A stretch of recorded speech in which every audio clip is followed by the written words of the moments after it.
Hello and welcome to Stilton's podcast. I'm pleased to be joined here today with Councillor Cllr Alban, who is the Huntingdon District Councillor for Stilton, Folkesworth and Washingley wards. Tim, welcome. Thank you very much for joining me today. Thank you, Mark. Before we start, can I please ask that you subscribe to our YouTube channel and like and share our post on the Stilton official Facebook group. So, Tim, let's get started. How long have you lived in Stilton for? Moved here at the turn of the century, so 2000. Yeah, so July 2000 we moved in just before the end of the school term. My eldest two, who are now adults, went straight into Stilton Primary School, and then my youngest was born here in 2001. Oh, okay. Where were you born? Where were you previously? We'd spent about 14 months in a little village just outside of Grantham. Okay. But I grew up around Huntingdon. I was born in Buckton, grew up in Offord, then moved to Buckton, then lived in Cobham-Chester, and then moved out to spent those 14 months in Lincolnshire, and then came back and have been here, as I say, since 2000. Okay, been here a long time then. Yes, a long time, seen many changes. I always think, we're incredibly lucky to live in a place like Stilton. It's one of those places I always think that, you could pop to the pub by yourself and you'd never be short of conversation or be made to, or not be made to feel welcome. And everyone is so friendly and supportive. We've probably seen that through the last sort of 18, 19 months, haven't we? Would you say that? Would you? Absolutely. It's one of those places, when we looked to move back, we didn't want to move all the way back to the Huntingdon area, actually we couldn't because the house prices had gone up. So we looked to move around this part of the area, and we wanted village life. We wanted somewhere that wasn't a big village. It wasn't like Cobham-Chester, where we come from, as much as I've got fond memories of Cobham-Chester.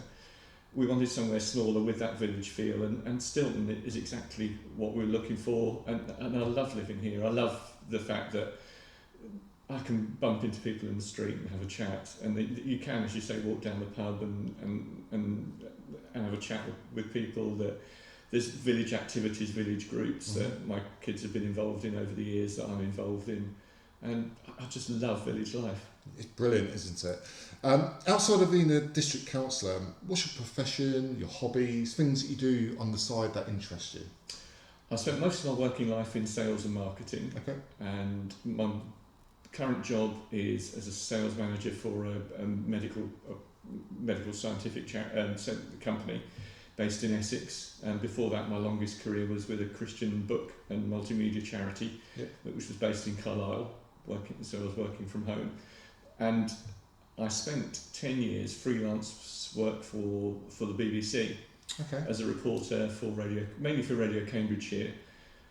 Most of that doing sport, principally football, but also did rugby, fishing, hovercraft racing. Did athletics. You always report on the posh? Very rarely did the posh. I did the next level, so I did the local senior football, so I would do Yaxley, Huntingdon Town, Peterborough Northern Star. I don't think I did Peterborough Sports, Stamford.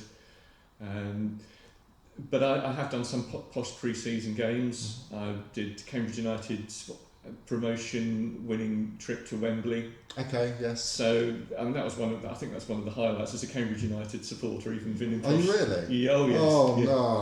No. Well, growing up around Huntingdon, most of my mates, if they supported a local team, supported posh. Yeah.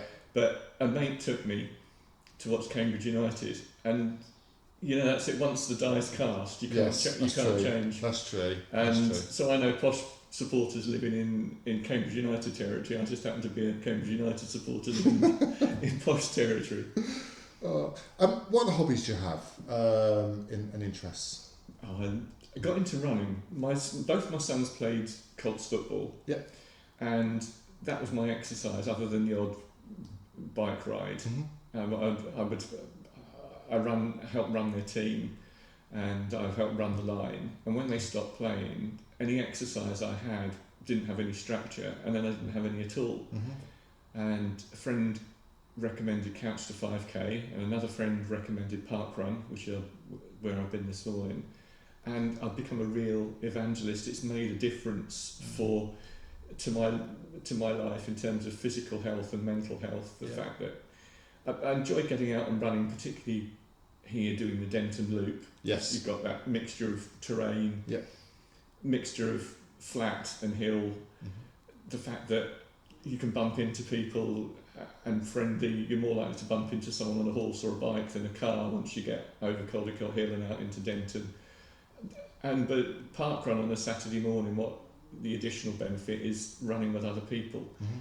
And running with mates, and there's a group of us that go together and we cheer each other on and cheer other runners on, and it's how my Saturday starts. And we are quite fortunate to have that on our doorstep, aren't we? Straight up Caldecott Hill, and you know, you can forget that you're almost by the A1 and Peterborough in the distance, and you can obviously, you know, and it's amazing the amount of people you meet around that loop.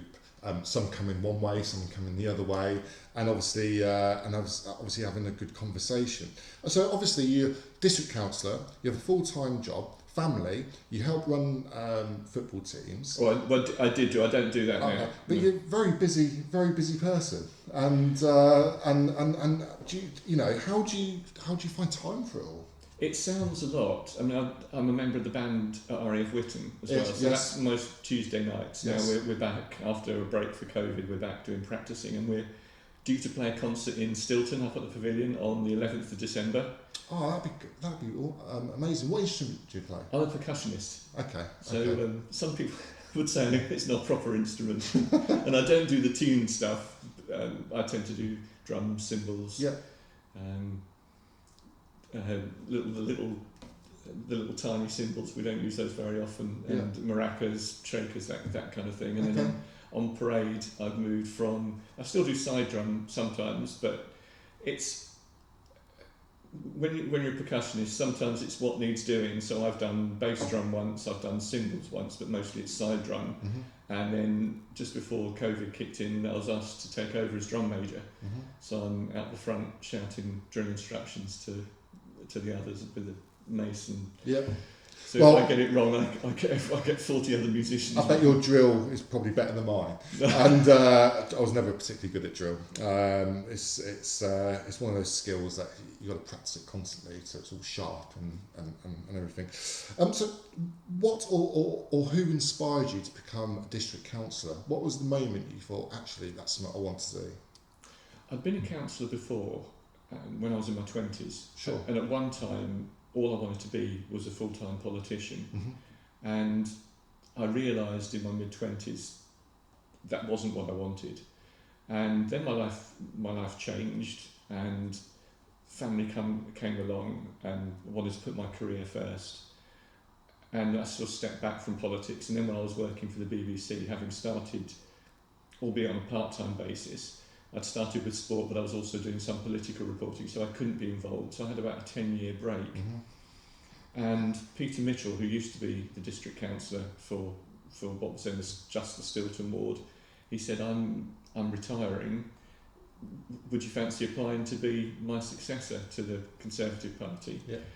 And I thought, this is the right time. This is my children are older; they're not so dependent on me. My oldest two were driving on their own, they got their own careers, and my eldest had moved out. So it was at the time when I'd got that more free time. And it's just going back to what we were saying a minute ago, it sounds like I do a lot. I'm involved in a lot of things, but I'm not doing everything every week. Sure. And I'm quite disciplined with myself about trying not to be out more than 2 nights a week.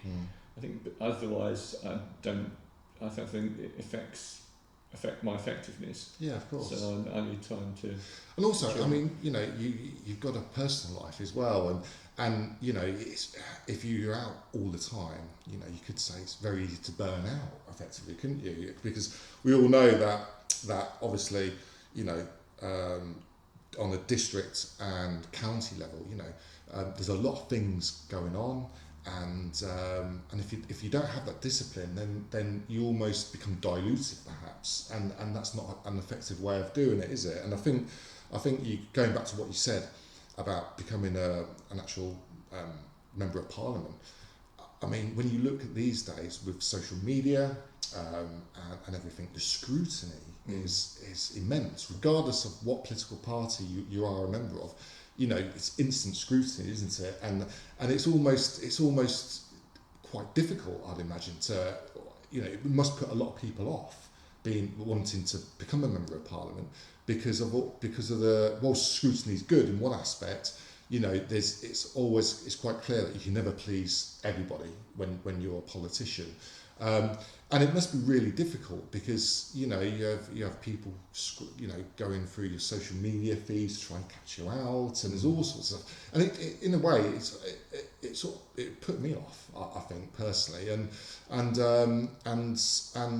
yes, and obviously the media play a part in all that, don't they? It's a big thing to do.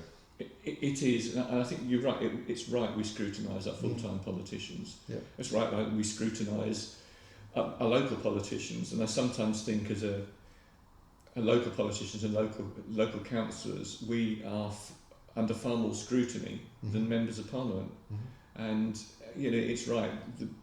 We have a scrutiny process on the District Council of looking at the decisions, scrutinising the decisions that the Cabinet is making, and that's cross-party.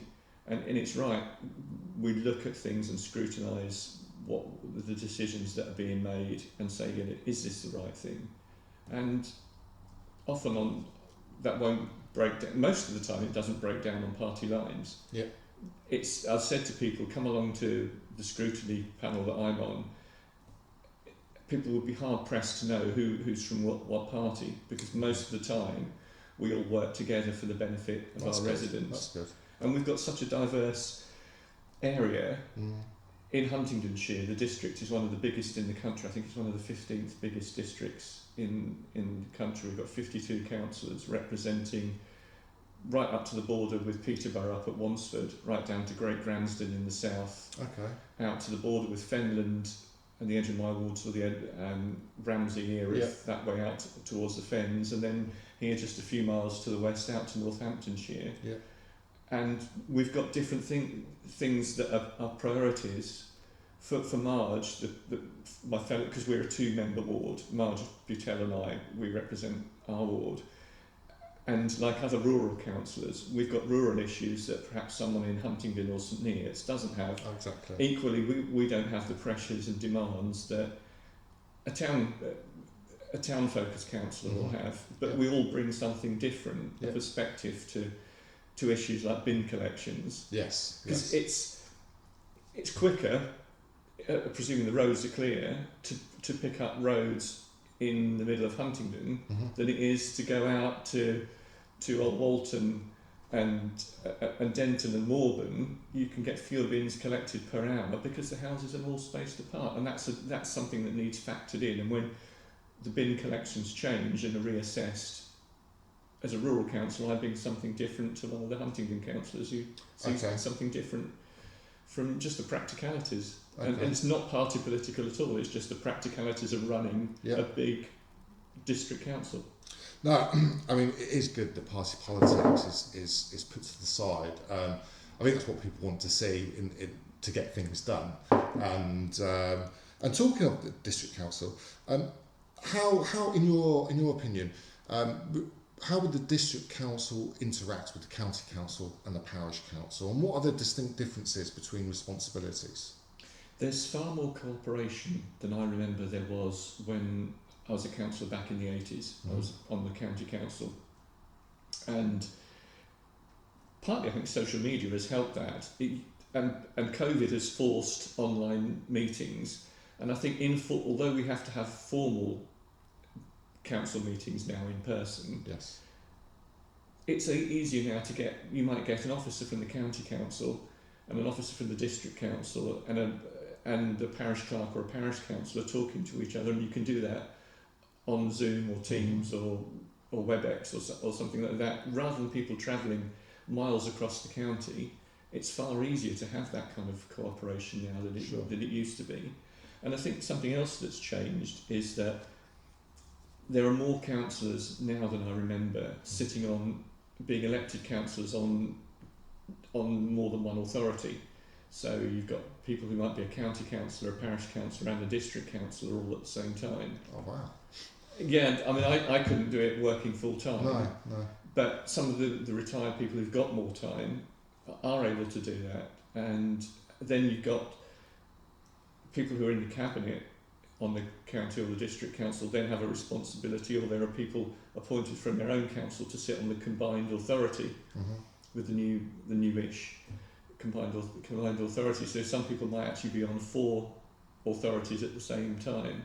So that brings challenges, but also brings benefits, that you've got that experience across different levels of local government. Okay. And as a district councillor, I'm fortunate that Marge and I work well together, because Stilton Ward is one of the biggest in the district. I reckon it's about 18 miles north to south from Wansford down to Little Giddy, and about 11 miles from the east to west from the far edges of Home Ward, which is actually closer to Ramsey St Mary's, and then out to so probably the edge, almost out to Lutton, although Lutton's in Northamptonshire just this side, so we've got that 11-mile difference. So when this new ward was created with 2 councillors, Marge and I, in terms of first point of contact, roughly split it in in half in north and south. Sure. So I've got 6 villages and 4 hamlets from Folkesworth south, and Marge does all Walton and north. And then we cover for each, although we're both councillors for the whole of the ward, we've got, in terms of first point of contact, people have got someone more local, because Marge lives in Sibson, Wansford. And then the 2 of us work well together with Simon Bywater as county councillor, and he represents all of our ward apart from Little and Great Gidding, which is represented by Ian Gardner. So the 4 of us work well together, and then we all try and get round to the parish councils. Sometimes we get 3 or 4 meetings on the same night. Right, okay, that's basic. Well, in the days of Zoom, we could just click off one and go to another, but now we're faced. I remember one night Simon and I passing each other going between parish council meetings. So what we try and do is manage who goes where, and parish councils by and large, they understand that we can't be in more than one place. I might try and do 2 meetings, dip into one and then drive off to another close by. And then some meetings we can't get to at all, and most I think all parish councils that I deal with understand that. And it goes back to the tensions, not the tensions, but the differences, that someone who's a district councillor in Huntingdon or Ramsey just has the local town council to deal with. Of course. Whereas, like I say, I've got 6, and Marge has got the others in the northern part of the village, and Simon has got all of those together, plus Sawtry. And Abbots Ripton and Walton, I think. So why is it called the Stilton Ward? I'm assuming it encompasses Sawtry, and Sawtry's obviously much bigger. Sawtry's a ward of its own, plus some other villages around it. So it's called. It was originally, when I was first elected in 2015, Stilton Ward, and that was Stilton, Home, Denton and Caldecott. Yes. And the way the government or the boundary commission work it is that each district councillor is supposed to represent 2,500 people. Okay. Is it 2,500 electors? Because it's not necessarily the same thing. So they divide the wards up, and sometimes it doesn't make geographical sense. So when they looked at the numbers, Stilton Ward on its own was okay, but what was the Elton and Folkesworth Ward wasn't. It was under the numbers required. So originally it was looked at making the Elton and Folkesworth Ward bigger and stretching right down to Gidding, and the Boundary Commission, which is independent of, it's a government civil service department, it's separate, said no, that doesn't make sense. You need a 2-member ward. So 2 district councillors, put the 2 wards together, add the Giddings and Glatton in, and then you've got a 2-member ward, and if you divide that by 2, you've got roughly the right number of people per councillor. Okay, that makes sense. And then I don't know where the name came up with, because I'm a Stilton resident, and Stilton is the biggest of the villages. It made sense to have Stilton in the name. And then they added Stilton Folkesworth and Washington, which has got quite a ring, but it doesn't really represent the fact that it's Simpson in the Northern Home and Little Gidding, but Yeah. you can't have a No, of course. district council ward with nigh on 11 parishes. Then, No, can you? no, of course you can't. During your time as a district councillor, what would you say are your most proudest achievements, or things that you've been involved in that you've seen to the end, and you're really proud of the outcomes? Do you know, I thought about this because you were kind enough to say this is what you're going to ask me, and I can't pin one thing down, and some things I can't share because Of course. residents have come to me on Yeah. personal matters, and, Yeah. and I've tried to help where I can, and that's been when I've made a difference in someone's life. And I know it's a cliche, but to me, my primary reason is to try and make a difference. And sometimes that's on a big scale, and sometimes it's an individual person or an individual family that I've tried to help. Yeah. And I'll give you a couple of examples that I can share that I am pleased with. They had the council introduced a scheme called Courts for Kids a while ago, and it's like they ran it at Sawtry Leisure Centre when that was owned by the council, and they were running it at Huntingdon and Ramsey and St Neots and St Ives, where encouraging kids to get involved in the summer holidays, and you could have a court for a discounted rate if it was for school-aged children. And one of the things that occurred to me, partly not just because it was my son, but partly because he was in the age group that was affected, that there's this dropout at about 16. So we were running this scheme up to 16-year-olds, but they were getting that physical education during school or college time. Okay. But when the biggest dropout is when organised sport stops, unless they carry on and they're involved in a running club or a football team or rugby team or something like that. There's this big dropout of teenagers. So I said, well, why don't we extend that scheme so it's up to the age of 18? Originally I suggested full-time in full-time education. I said, well, why don't we just make it, then I thought, well, why don't we just make it 18? Because if someone's working and they're 17, they're still in that dropout category. Yeah. And that was achieved. I need to check whether it's still running because COVID has thrown other priorities in the One Leisure team's focus. But I was particularly pleased with that. The development in Stilton on North Street, to read the papers alone for the reserved matters application, which dealt with all the detail of the planning application, road layout, it took me 6 hours. Yeah, I had a look online and I was bewildered by the amount of paperwork. I mean, I know planning applications tend to be quite heavy on it, but that was another level that I hadn't really seen before. I think it was my first exposure to a reasonably big development and the paperwork and the amount of surveys and I think I must have tried to skim read it in half an hour. I managed to see a tiny fraction of what was involved with that. So I'm not even a member of the Development Management Committee, the Planning Committee, and I didn't do it in 6 hours in one go. I did it over the Christmas holiday, and it took me in chunks all that time to go through it.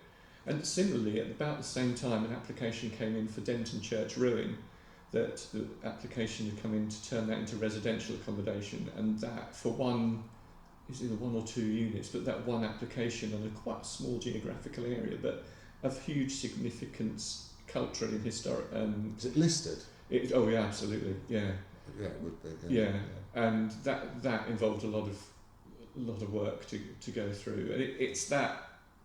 So I'm pleased with that level of commitment that sometimes I find and it takes, and it's quite a sense of satisfaction to have achieved that. There's other things I wish I could share, but I can't. It totally understand the need for confidentiality. You know, if I came to you with a personal problem, and if you're able to help, then obviously, I'm sure there's a lot of good outcomes that you've achieved for people within the ward. That you know yourself, and you're really pleased that you've helped someone, and ultimately, that's what people see you're here for as well, is to either signpost them or able to interact on their behalf, to help with outcomes. And it's really nice that you take pride and pleasure in helping people, you know, and that's probably one of the reasons you're so well known as well, because I'm sure that when you go for one of your walks on your bike, you know, you can't go without saying someone says hello to you or vice versa, you know, so, you know, that's always a good sign, isn't it? That's what I always think. So in your view, as a district councillor, how has the role changed compared to when you were one previously, and then you obviously are one now? What are the main differences? Obviously, we've got social media, etc. But are there any others in terms of is it more heavy on regulation and governance now, or is it easier? What would you say are the main changes? There's certainly a change of element. We're going back to scrutiny quite rightly. Declarations of interest are monitored quite rightly, more now than I remember them being. So we have to fill out a declaration of interest when we're elected, and it's the same for everyone. And we have to declare membership of political parties, what job we do, any interests we have in property. The same for our partners, if we have one, and that's all there for scrutiny. It's on the District Council website. And that is tighter now than it was, and as I say, quite rightly.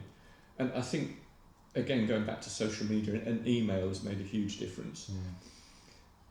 When I was a councillor before, I might get letters or phone calls, whereas now I'll get messages via Facebook and I'll get emails. And I went away for a week, and I put an out of office on and said, you know, I'm unavailable.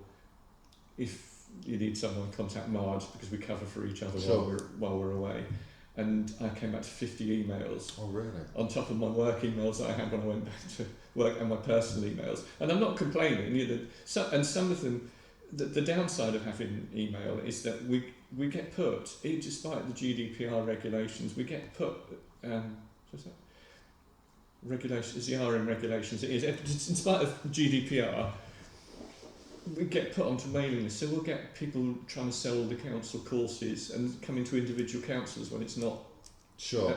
And it's a bit of, to be honest, it's a pain in the neck, because I'm having to filter these out to see the emails I'm interested in about what residents in my ward might want me for, and what the council might want me to help make a decision on or go to a meeting about. Yeah.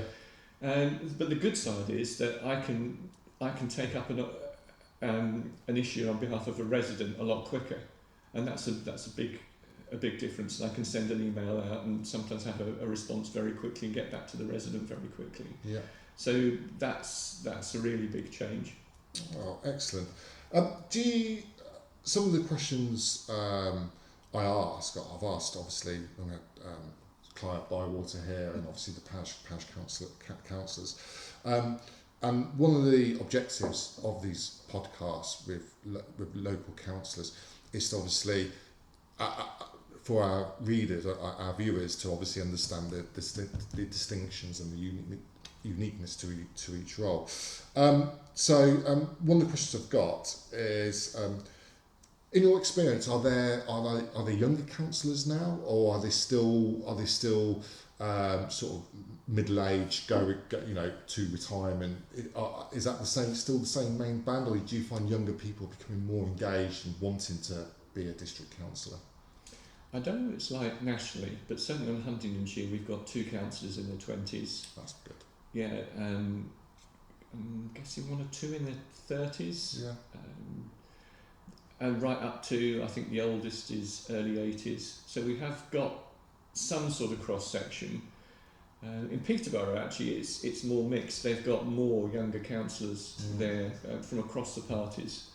And I think it's easier to be a district councillor at a younger age because it's evening meetings. Sure. Whereas county council is daytime meetings. I'm not sure. I think Peterborough is their evening meetings. But certainly, I'm really pleased there are younger people coming through. Yeah. Because I think to represent the community, I don't think it'll ever be fully representative, because in a sense we're the unusual ones that we want to put, whatever party, that we want to put ourselves forward and get involved. When I was first elected, a mate in the village said to me, he said, "Hey, I knew you'd win, but what I couldn't work out was why you'd want to, why you'd want to do, why you'd want to do it." Yeah. And so, in a sense, we're not representative because we want to put ourselves forward and do stuff, but we are. I think the district council isn't. I believe the best person for the job is the best person for the job. Yeah. But it's quite male. It is very male dominated at the moment, Okay. and that swings around. Mm. But at the moment, that's where it is. Mm-hmm. But people are there because other people voted for them. Of course. So Of course. it's a bit like the change in the high street. High streets are declining because not enough of us don't shop there. So Yeah. we're part of the solution and part of the problem. Yeah, so, of course. No, absolutely. If someone was interested in wanting to become a district councillor, bear in mind, you've been through how many elections now? For district, the first time I stood was years ago. I was 21. I lost, and then I've won 2 here in Stilton. Do you want to? So, as a veteran of elections now, how would you say to someone who's, thinking that they actually want to step up and potentially become a district councillor?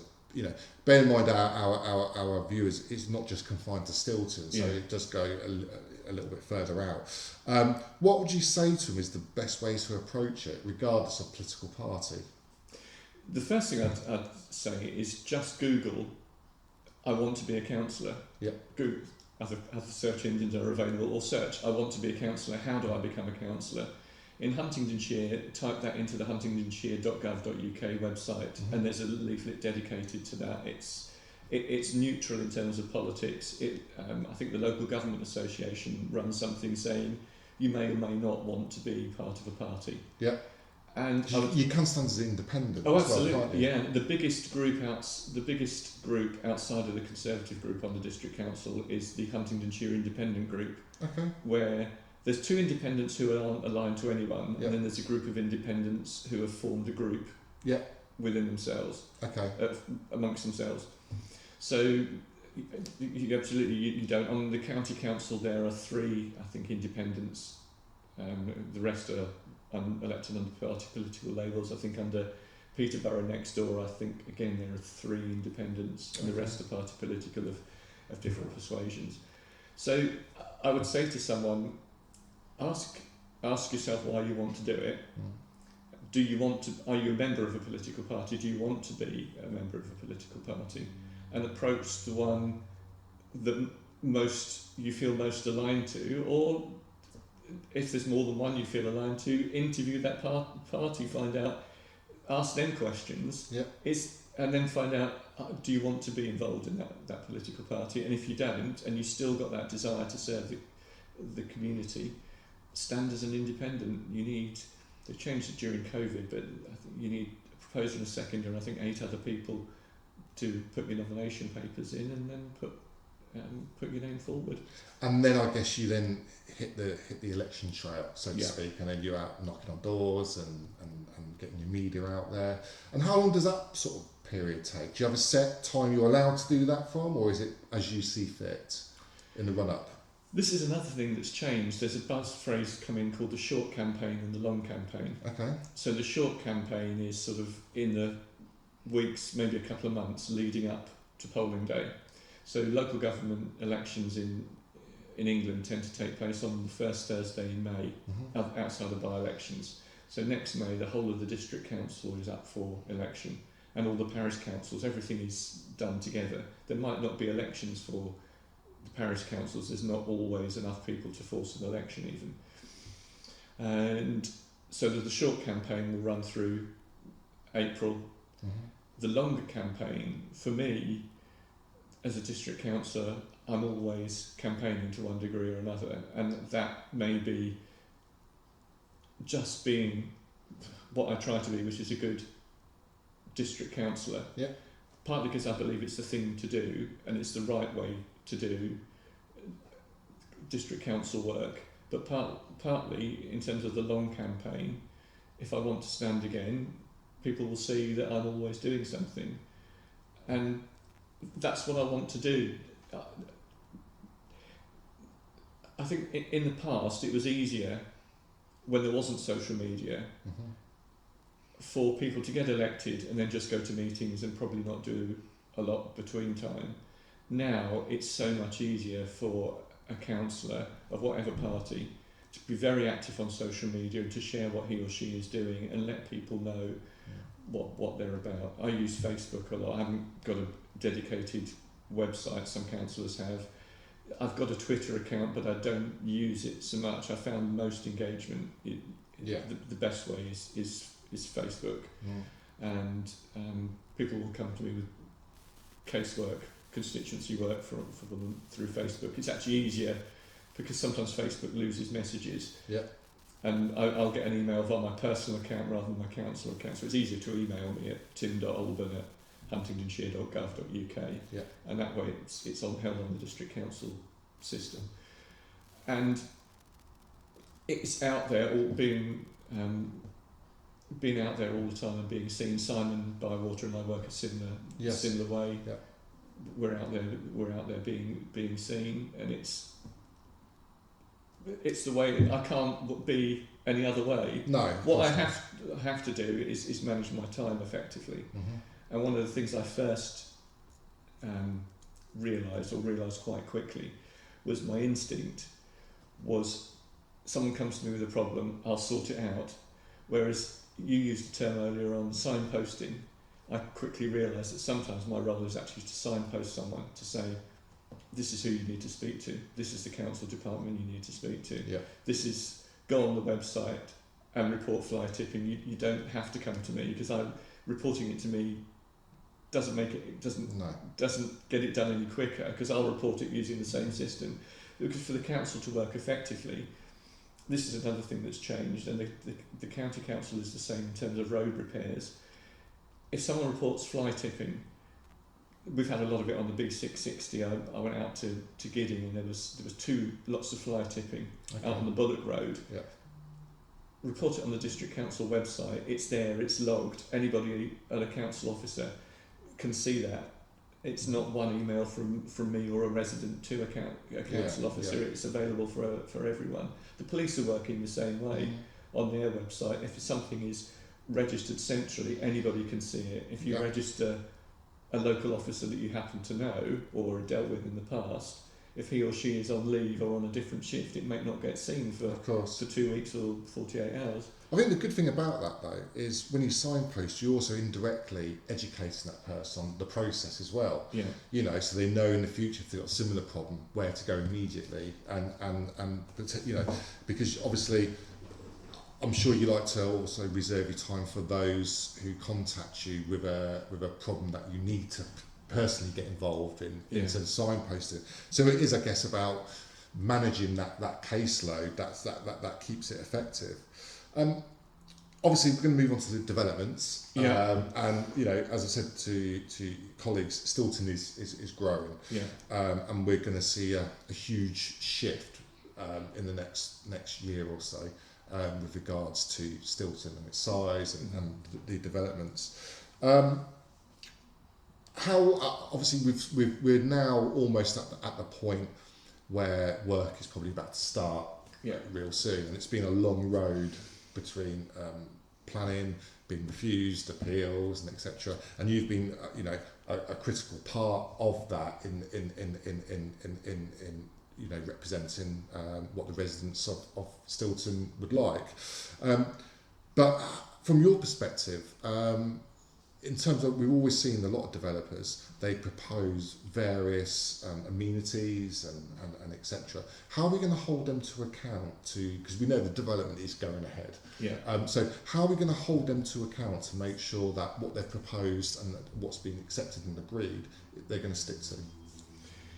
The primary holding them to account is done by the planning officers, the full-time officers that work for the council, and that they'll have an agreed plan, and that certain things can happen at certain stages, and that has to be agreed to. And then when provisions are made in terms of the local area of play, when that goes in, when that's provided, when social housing and market housing should be provided, when that balance needs to be struck in terms of different stages of the development.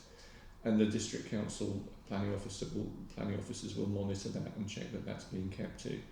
Even in terms of what they call I think it's a CMP, a construction management plan. So in terms, and this is one of the things that myself and the parish council have worked on, and we've got concessions from the developers in terms, and to be fair to Bellway, the developers on the North Street site, some of them they'd actually put in things like a wheel wash. Yep.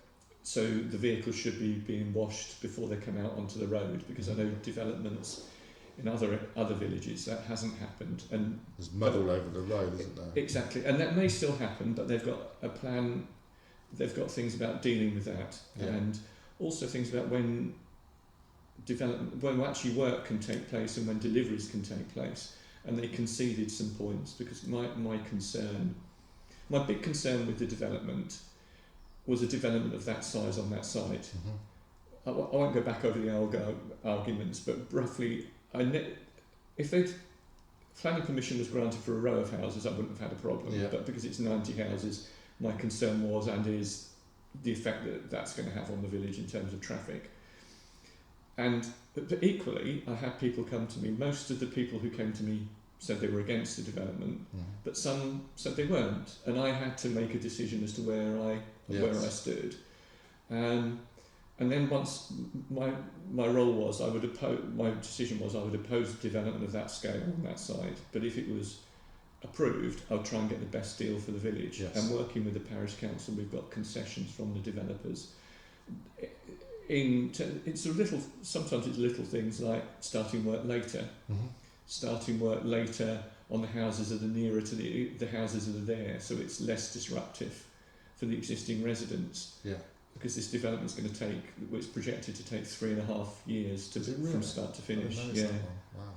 And that's just the one development, let alone the golf course site at the other end of the village.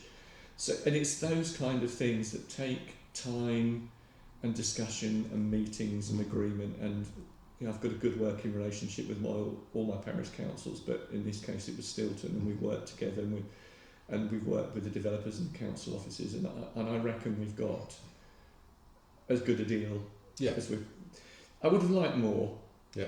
But sometimes the planning law says X is X, and a developer legally has to supply X, and sometimes a developer will go, here's X, but I'll give a bit more. So in some cases they've given a bit more, and some more generous, in some places they've stuck to it. I wanted to get a better junction, what I think is a better junction on that site. I wanted to get a mini roundabout, and not letting everybody agree with me, but I wanted to get a mini roundabout and the junction moved to the end of Mill Road.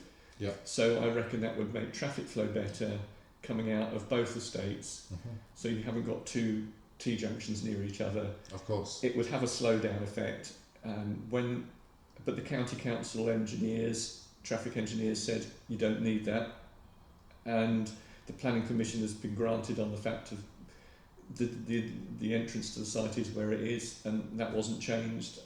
I and another resident wrote in about, well, can we have a pedestrian crossing, because there is a local area play which not just people on the site will be attracted to. But no, that was deemed as not necessary. But we can apply, or it can be applied for later on a local highways initiative bid, which is more a county council issue, for that one to be put in later. So that's something that is on the back burner. So we've made some gains over and above what was allowed.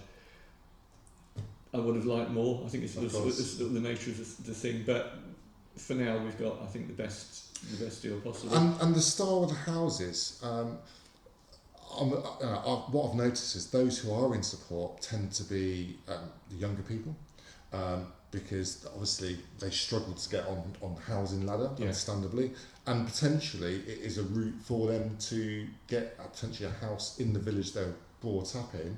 And as a starter home, is that going to be achievable, do you think? The short answer is yes, but it's a bit more complicated than that. There will be what is now called affordable homes. Yeah. So some of the across the developments in the village, some of those will be part rent, part buy. Okay. Some of those will be fully rentable, fully rental, and so there will be an opportunity for Stilton residents that want to stay in the village, that want to buy, that can't afford to buy, that have had to move out because there weren't houses. So one of the plus points of this development is it will provide houses particularly for younger people in their first time purchases. Yeah. So what I'll do at some point is share the link, because you can't just buy one, you have to be on a registered scheme. Yeah. So I'll be sharing that link so people know to get themselves registered to apply for the part rent, part buy. That's important. It is. But on, and this is one of my disappointments, it's on the affordable housing, the affordable rental housing. Okay. You've got to be on the council waiting list. So as things For stand, social housing. what was called social housing, or in the past council housing, and it's now called affordable housing for rent. Okay. It's the waiting list for that is across the whole district.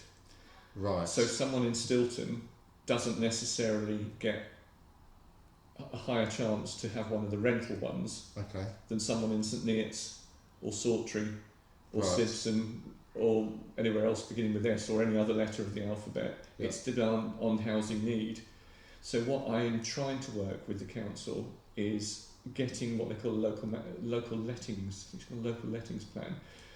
A lot of this is new to me because we haven't up until now had these big developments. So to try and get Stilton residents, or those with a connection from Stilton, it might be someone that grew up here, has had to move out but wants to come back, to try and see if we can get some sort of local lettings plan. So not that people queue jump above someone that's homeless that just happens to be living in Sawtry and have said they want to live in Stilton, but try and get some recognition that Stilton people have a claim. Yeah. And I need to work through the minutiae of that with the housing officer. But basically, the thing to remember is just because you're on the housing waiting list, or might be on the housing waiting list in Stilton, it doesn't automatically give someone a priority over someone with more points. Yes. That just doesn't happen to be living here. It's the way it works. And it works the other way. Yeah. That if someone in Stilton thinks, I really like the look of that house in Brampton, they aren't necessarily disadvantaged against someone else living in Brampton already. Okay, that makes sense. So yeah, it's because housing is a district wide, and it works the same in Peterborough. It works the same in every other district or unitary authority that has a housing responsibility. Sorry, it's a bit of an involved way, but I think I'm trying to explain it as best I can, because it isn't straightforward. No. And there's so many people trying to get on the ladder, aren't they? And they're stuck in potentially that cycle of rent and not being able to break that cycle by getting an affordable home. And let's just hope that some of our people in the village who do want to buy a home in the village are able to do so, when the development comes on. And obviously, the last 18, 19 months have been really difficult. When I sort of remind us of 18, 19 months, when COVID first sort of happened, I'd freely admit I'd probably one of the first think 6-7 weeks it'll be over, and then it went on and on. And obviously clearly it's here to stay in whatever guise it happens to be. In your role as district councillor, and obviously COVID has been testing for many people, many businesses. Equally, some businesses have done very well out of the situation, just purely through the sector that they happen to be in. But obviously, businesses in the village, they've adapted. The pubs, the Talbot, for instance, has adapted early and obviously and did great takeaways and etc. And that kept a lot of people sort of fed during lockdown and everything. But from your perspective, how has COVID been from your perspective for the constituents and for the businesses, and how do you think the district council has helped, and how have you got involved with that?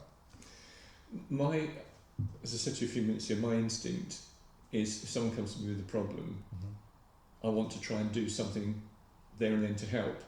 One of the challenges I personally faced was I was diagnosed with cancer a couple of years ago, and I just got the good news that no further treatment was needed. That's excellent. Yeah, and just as COVID hit, so all the couple of trips I'd got planned couldn't take place, just on a personal level. But it also meant I was on the clinically extremely vulnerable list. Of course. Yeah. So I couldn't go out and do food deliveries. I couldn't practically go out and do things. Yeah. I was shielding at home for a month. I was working. I was furloughed. So my contribution was I volunteered to go on the phone register, but in the end they had so many people volunteer, which was brilliant, that I didn't need to be used. So I thought, well, okay, what can I do within the limitations of what I'm physically able to do? Yeah. So I've tried to be, in terms of response, just be the best district councillor I could be, responding to people, helping people, but also in terms of being proactive. I did a series of weekly videos because I had the time to do them.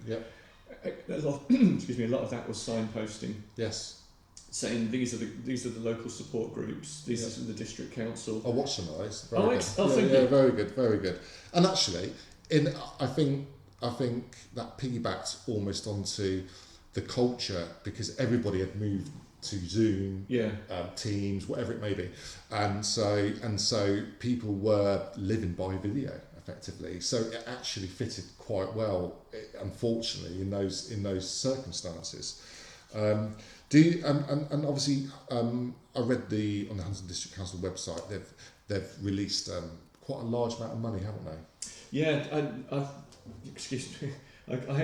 These figures I can't remember, so I've had to get them. While I'm getting this, it was one of the websites I was pointing people to are the We Are Huntingdonshire website. Yes. wearehuntingdonshire.org.uk. But it's like anybody wants to, it's still active. And that was the district council's, as well as their main website, their main focused COVID website, all the places where to get help, where to get grants. And so I pinpointed to people towards that, but also the local support groups that were set up, that just sprung up from the ground, which I think was... They did, didn't they? Yeah, and the district council were working with those groups as much as possible to link in together. So in terms of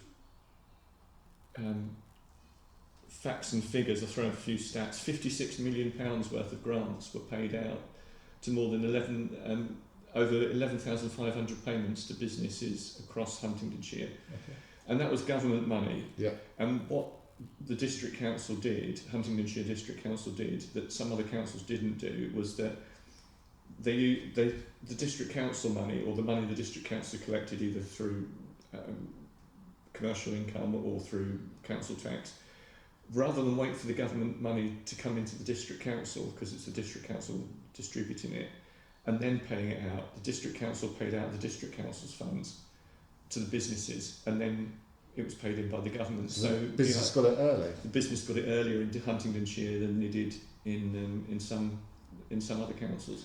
Wow, that's good. And I'm sure the businesses needed it as well at the time. Some, as you say, some businesses really needed it, and I mean, there's all sorts of that. Was delivered 180 sessions to DWP, Department of Work and Pensions, customers finding out about Kickstart scheme to get employment. £287,000 awarded from the discretionary hardship fund to help people with housing costs, hardship payments. This is a snapshot of something from the district council's Facebook page. It goes back, I think, to when did I take this? I think it goes.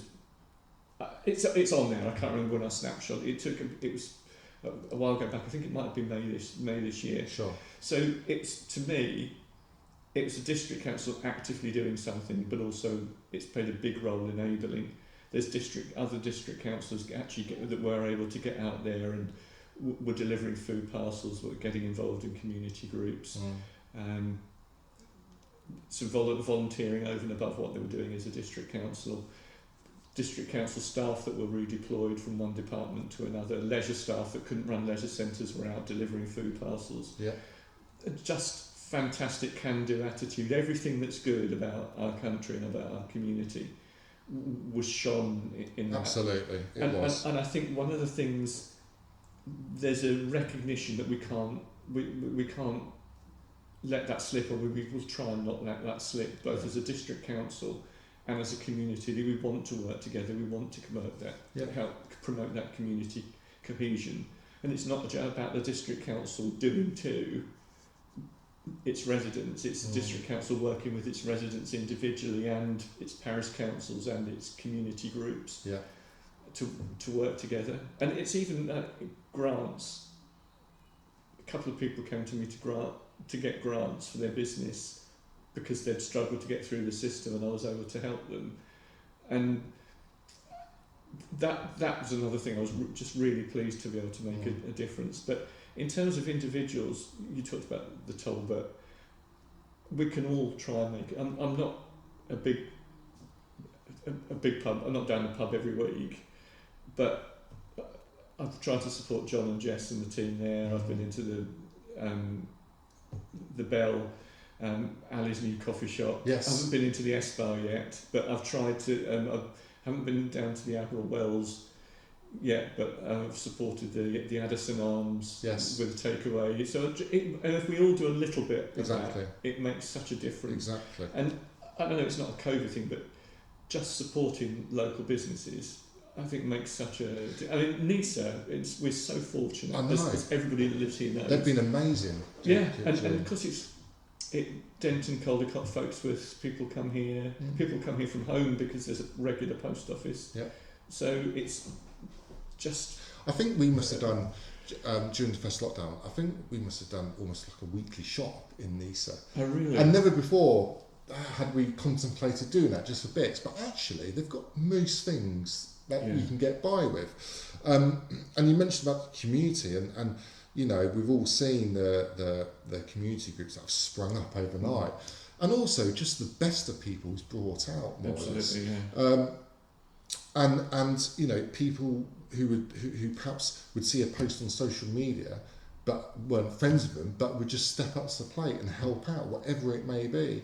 And it was, you know, it was really evident in Stilton that you could be confident that, you know, if the chips were down during that period of time, you'd be able to a quick post, and you'd probably be able to get the help that you need, whatever it may be. And it's just really nice to see, and like you know, I hope that stays, because, you know, if anything, it has shown what can be done. And it's also, you know, it's quite encouraging, isn't it? It's nice to see. And but obviously, you know, let's hope we don't go back to the times of people, you know, fighting over alcohol gel and you know, and buying, you know, so many packs of loo roll, you know, because that obviously impacted the supply system as well, didn't it? You know, and hence they had to ration the you know, the purchase of them, which is a shame. But you know, but always, as I said, it's really pleasing to see that the vast majority of people, certainly in Stilton, were supportive of the neighbour. People started looking out for each other, and you know, and I think, you know, hopefully it's going to continue, and it's obviously, and that's what makes Stilton such a nice place to be. Move on. Lastly, what ambitions do you have in your role as district councillor? And you've achieved so much during your time, but what, do you have anything left that you want to do or achieve, or is there anything in particular? Again, this may sound like a cliche, but to carry on being an effective local councillor. Yeah. It's one of the things that again struck me quite quickly after being elected, is that the expression all politics is local. Mm-hmm. And even within that, an issue in one street that really could be a hot issue 2 streets away, people could be no clue about. And so it's even as an issue on a big street, it might be from one end of the street to the other, that it might be an issue here, it might not be an issue there. So it's responding to that, but also be proactive. What I mentioned before about getting young people involved in offering young people the opportunity to be involved in exercise as part of the district council's remit. Yeah. making sure facilities are available to people, supporting things. District councillors have, and parish councillors and county councillors have different things they're keen about. Mine is environment and leisure. Yes.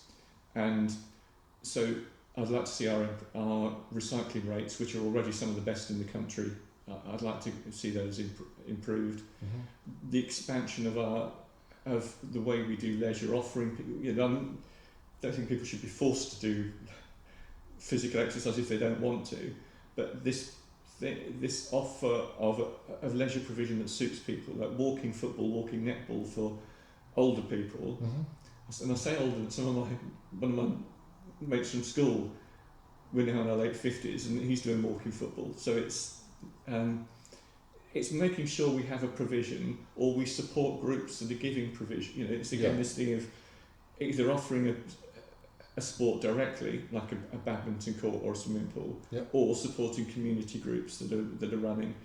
Park Run, where I was at this morning, the district council has been very, long before I got involved, been very supportive of Park Run at Hinchinbrook Country Park and the newer one at Pocket Park in St Neots. Mm-hmm. And it's encouraging people to do things, and that's one of my keys. So anything I can do to support leisure provision and more environmental awareness, that's my ambitions on top of being a good local councillor. Absolutely. Tim, thank you so much. We really appreciate you coming here. What we'll do is we'll put Tim's email and the links to the topics that we've discussed today in the description below. That's all from us. Thank you very much for watching, and we'll catch up soon.